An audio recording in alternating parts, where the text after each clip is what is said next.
Hey, good morning, guys. Hope you had a great weekend.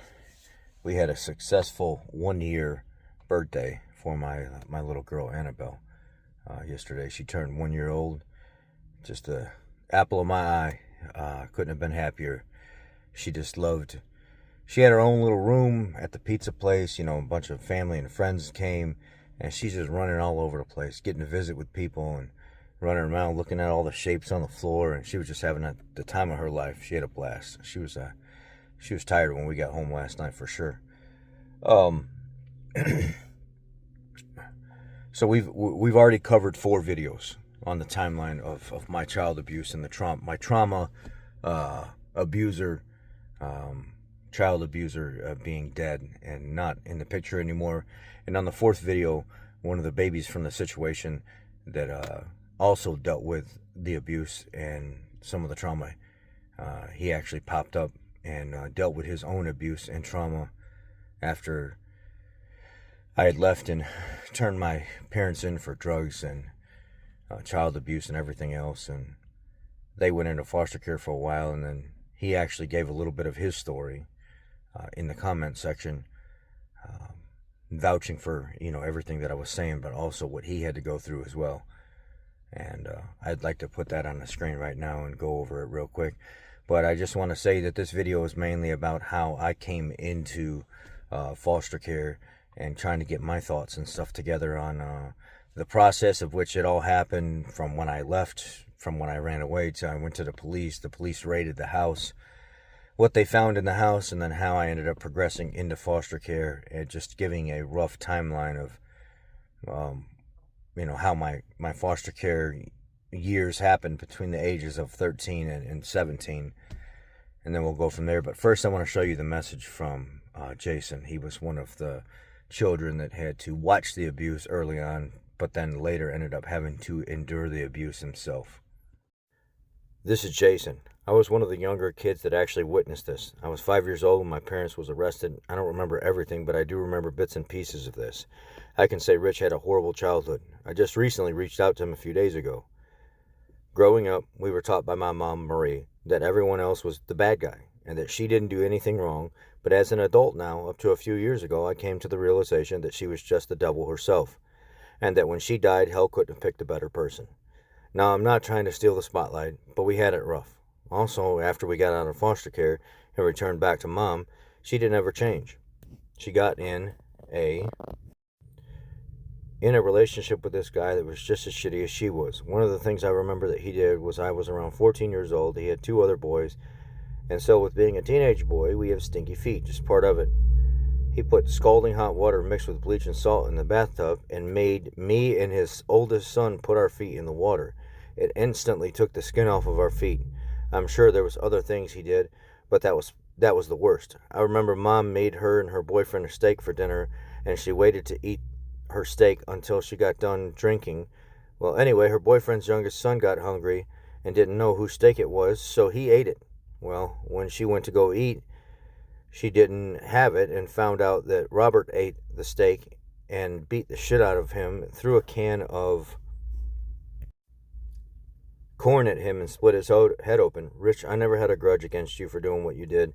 Even with the brainwashing, I knew you were treated horribly. Much love to you. So even after me at 13 years old going into foster care, and them 4 and 5 years old, and then I think Lisa being 12 years old, and Melvin would have been like 10 or something like that, 9 or 10. If you don't know, then you're not going to know who these people are that I'm talking about, because you're starting here on this video instead of back at the beginning in one to figure out who these people are. But Lisa and Melvin were the kids of my Uncle Terry being with Jason's mom. And then once they were split apart and Terry had went his own way, then you have Jason and Katie, which are the kids of another man, Kenneth Sharp. So if you're not following, then anyway, I thought she was my mom growing up because my Uncle Terry was with her and ended up getting custody of me and my sister. So they raised us like we were their own, my sister up until the age of like 4 or 5 years old. moving forward, that's all I wanted. I wanted all these years is to just be able to have closure with the babies, just to be able to talk to them again, and just be able to, like, hey, I'm sorry for everything. I'm sorry this all went down the way that it did. One of us was gonna die. I was for sure it was gonna be me. Yeah, one of us was gonna die. I mean, this woman would literally cut me open, smash me open, just do whatever she could to just see me bleed, and threatened to kill me, and attempted to do it multiple times in just some of the most heinous ways.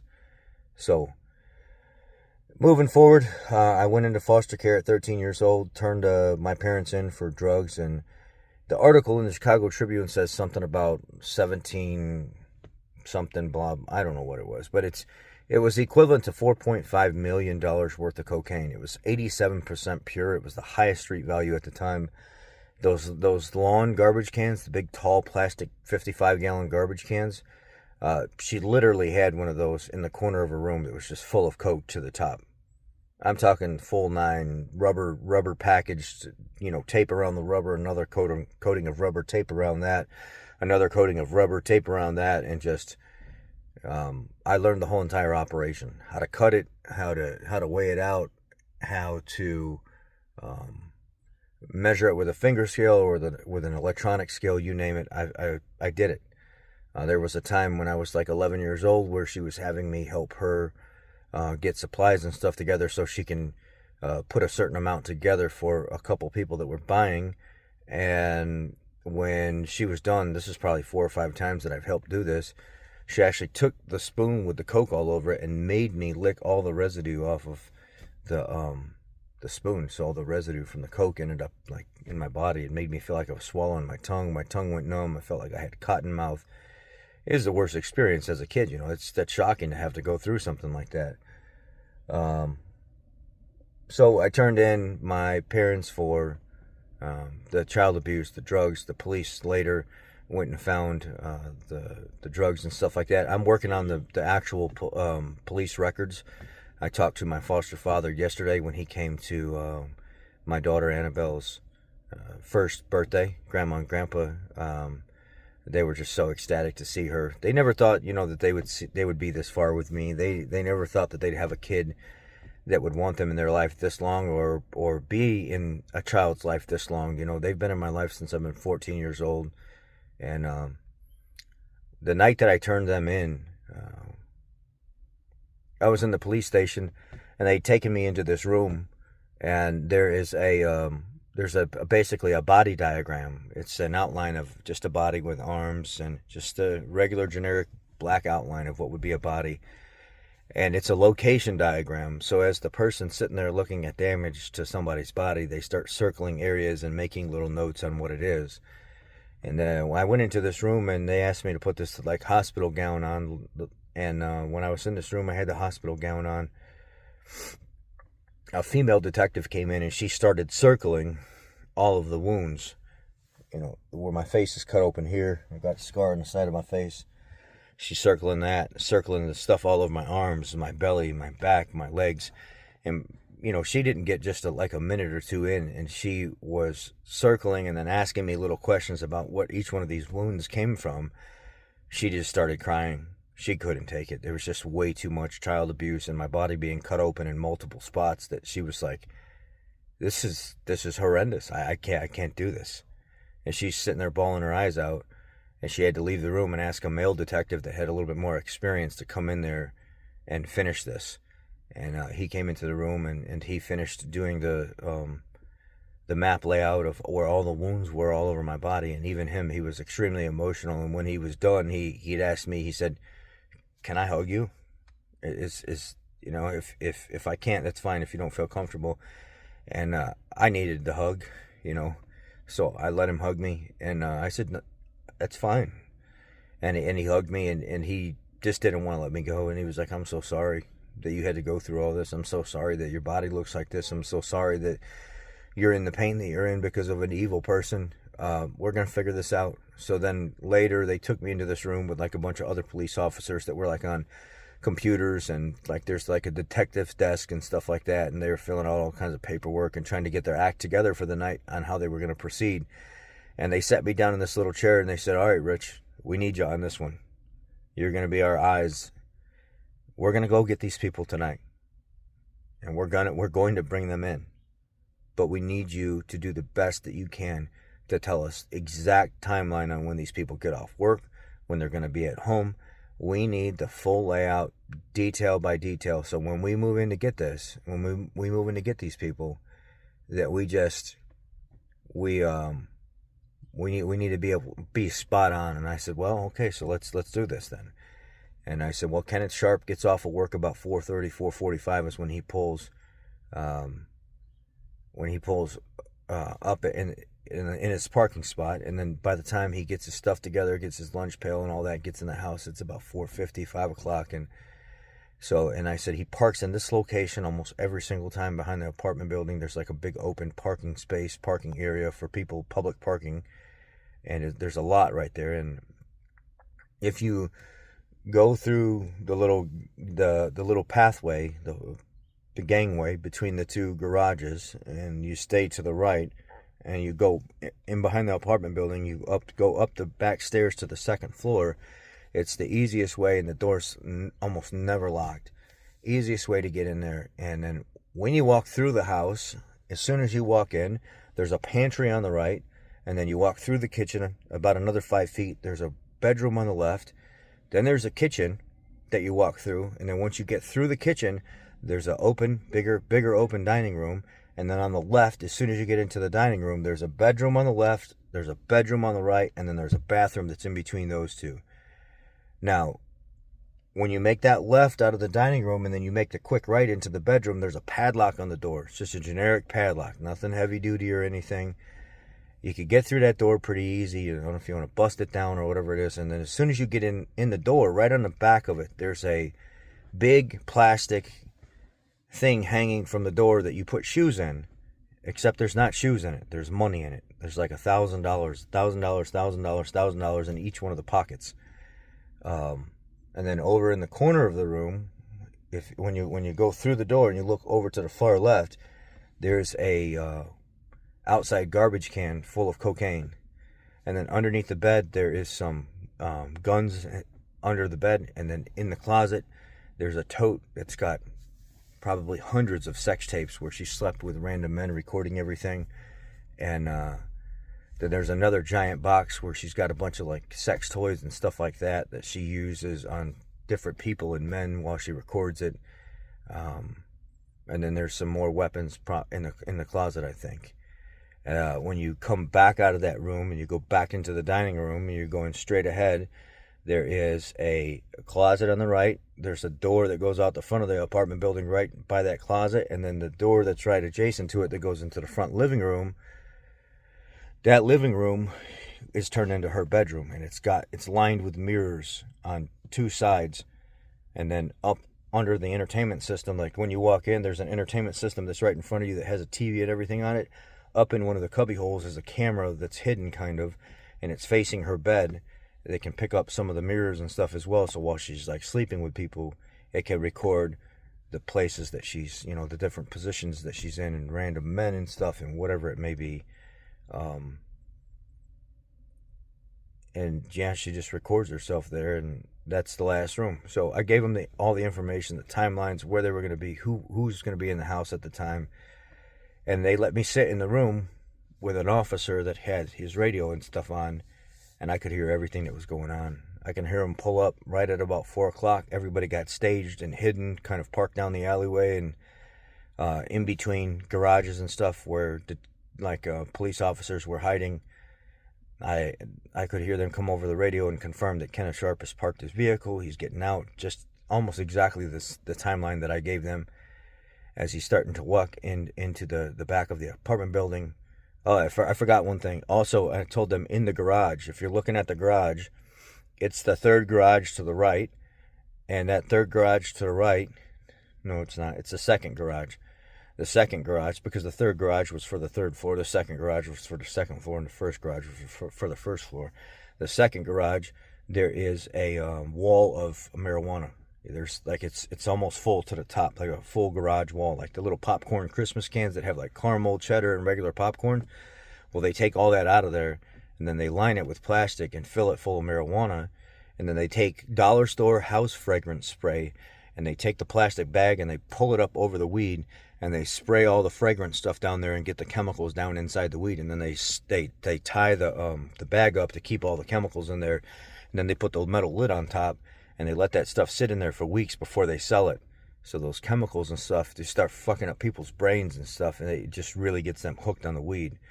And they think they're getting this awesome stuff, and it's probably some of the dirtiest, cheap stuff out there, but because they put all these chemicals in there, it takes their high to a completely different level and fucks them up, and they keep coming back for more. And they were doing that. So I told them where that stuff was at also. So anyway, I'm in the room listening to everything going on. They're saying Kenneth is getting out of the car right now. He's got his stuff. He's walking towards the house. As soon as he turns the garage, jump out and grab him. So as soon as he turns down the little gangway to go in between the two apartment buildings, one on the left, one on the right, the police officers were sitting right around the corner on the right. So they jump out of nowhere, and kind of like the whole nine. Hey, we got him in custody. We're moving up the back stairs right now. Then a group of officers moved up the back stairs, went in the back door. Sure enough, Marie was in the kitchen. They took her into custody. They took the two, Melvin. They took all the kids into custody. They found an emergency foster care for me. Now, they took me in a completely different car when we left the police station, and all the kids and stuff kind of got where they needed to be at the police station. DCFS came and got them, took them and put them in foster homes and stuff like that, but I went a completely different way because they were afraid with me being the only kid that wasn't their kid. And I got told at the police station, that's not your mom and dad. And I kind of had a feeling that they weren't honestly my mom, or she wasn't really my mom, because that year, the year before that, I had seen something in a book where there was an older lady and a younger lady holding me. And when I was looking at that older lady, she looked like she would have been my grandma. And then the other lady looked like her mother. And I thought to myself, why do I feel such a strong connection I'm looking at this image and I feel such a strong connection to this woman holding me. It's not my mom here. And I kind of started to feel like maybe that's the reason why she abuses me so much and does what she does to me, is because of this. Maybe I'm not her kid, but I really don't know. I don't know who my mom is. I don't know who my dad is. So I just assumed she was my mom. She just hated me. And they got me into the other kids went off to a foster care somewhere at DCFS. I don't really know, to be honest with you. They tried getting me into an emergency foster care, but they didn't. They didn't right away. They didn't have an emergency to pick me up, so they moved me to a home in Indiana. I think it was called Maryville, Indiana. There was a boys' home there, just a home for children, and I stayed in this facility for a little while with other kids. And it was like a big group home type thing for children, and it had like little school and stuff in there, and a little cafeteria and all that other stuff, and you had your room you shared with somebody else, and it was like kind of like a hospital, like a crazy a loony bin type thing. And anyhow, I was not there that long, and then I got moved into a foster home, which was with an all-black family on the south side of Chicago. 63rd and Green, in an all-black area. I went to an all-black school. There were no white people in my area. It was the only foster home that would really take me at the time that they had available. And that was the first time I ever experienced unconditional love. That woman was like the most amazing woman ever. The food that she would cook for breakfast and for dinner and stuff, I never experienced food like that in my life. I'm talking like ham hocks, greens, chitlins, black-eyed peas and cornbread, and in the morning it'd be with like a sweet rice with sweet muffins and eggs and bacon, and just this woman could cook. I mean, I'd never experienced anything like that in my life. She was just, and she just treated you like you were no different than anybody else. She didn't want you to think you were different. She didn't want you to see skin color, none of that stuff. She just loved you for you. When they took me out of her home, I was devastated. After being there for a few months and living that life, they had told me that there's a family that wants to meet me. They think they found a good fit for me. They were worried that as I grew up in that area, that it could become very dangerous for me. I mean, I watched a girl get raped right in front of my house. I watched people traffic drugs in and out of an apartment building on the same block I lived on. It was the first time I ever got into a fight. The kid's name was Scooter. So, Scooter, if you see this, what's up, man? I never got into a fight with anybody, like full-blown fight. Like, I fought people before, like when I was a kid, because my aunt made me, or my mom, the woman I thought was my mom, made me. But I never really got into a like a fight.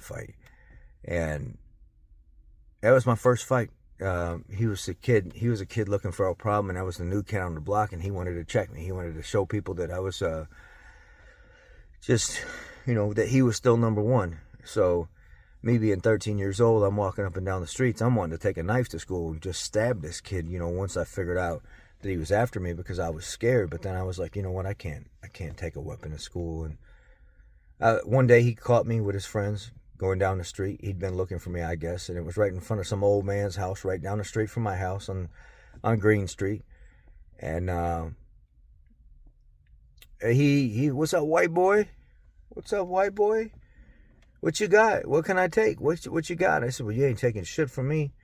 And he said, oh, you're gonna have to throw them hands then. So we squared up. There was an old man sitting on the porch watching it all happen. He said, hey, one-on-one. You boys that are with Scooter, back up. Get away from them. Come up here by me. So the boys went up there by him, and one-on-one. Get it over with. And, man, but with no warning or nothing, he popped me in my lip. Blood started coming out of my lip. It hurt like a son of a gun. I've never been hit from another person other than, my mom like that. But I've been used to getting hit like that, kind of. So it was just like I took it on the chin kind of thing. Like, bam, man, ooh, that hurt. I'm tasting blood. I swung and clocked that son of a gun right in his head, and I hit him on the other side. And then before he knew it, I hit him 2 or 3 more times. He hit the ground. I jumped on top of him, and I went to go punching him in his head. And the old man came off the porch, and he said, no, that's it. It's over with. You got knocked out. Kid. That's it. You got your ass whooped. The white boy whooped your ass. And he said, just that's it. You guys are done. Now get up, shake it off. So he got up all dazed. Kind of couldn't stand up straight. And the old man said, now you guys be friends. Enough of this shit. Not. If I see it again, I'm going to y'all's parents, kind of thing. You did your thing. You got it over. You got some licks on each other. Be done with it. And then after that, me and Scooter would go over to each other's house. He'd come over and he'd lift weights with me and stuff like that, and watch TV. And I'd go over to his house and we'd play video games with each other and stuff. And just go to the basketball court down the street, even when it was snowing out. We'd shovel the snow off the basketball court and go down there and play basketball. Two stupid little kids just out trying to have a good time. Boys with doing boy things, So that was my first foster home. My second foster home was, when they told me, hey, we got something. We know you love Miss Johnson, Miss Gloria Jean Johnson, and Eddie Johnson. Eddie Johnson, he passed away after I left out of there, and they were an older foster parent. She was the CAPS, like precinct captain. She ran the little neighborhood watch. She worked a lot with the police on trying to reduce the crime in the area and stuff like that. And she was very active in that, and she was very proud of being a person that was active into trying to reduce crime in the black community. She got me in like music lessons and stuff like that. I started playing the saxophone and the clarinet and lifting weights. And her son actually called her up and said, "Mommy, I'm seeing he's out in California in the Navy. He's off on a naval ship." And he says, "Mama, I see this story on the news, and it says you're the foster parent, and you got this little white boy living with you." And she was like, "Yeah, baby, he's a really, really good kid. He's just been, dealt with a lot of abuse and stuff like that. I just want to show him love." And he said, "Can I talk to him?" And I got on the phone with him, and I talked to him, and he said, "You're free to use any of my stuff that you see at the house. You can use my weights. You can use just feel loved. Mama's one of those people that'll love you, and she'll show you what it's like to be a loved person. So just soak it up. Welcome to the family, and anything you see in mine, it's yours. You can use it." So a very welcoming, loving home. And then they took me out of the home. I was sad. but also happy at the same time, because that area was kind of a rough area for me to live in and grow up in. And it was nice to be loved by somebody like that. And for them to take them away from me, it seemed like it became a common theme. Because I went to live with, I went to Joliet, the Catholic Charities office there, and I went to this room. They sat me down in this room, and they said there was this family that wanted to meet me, a family that I could potentially go live with and stay with. And that's going to be another video.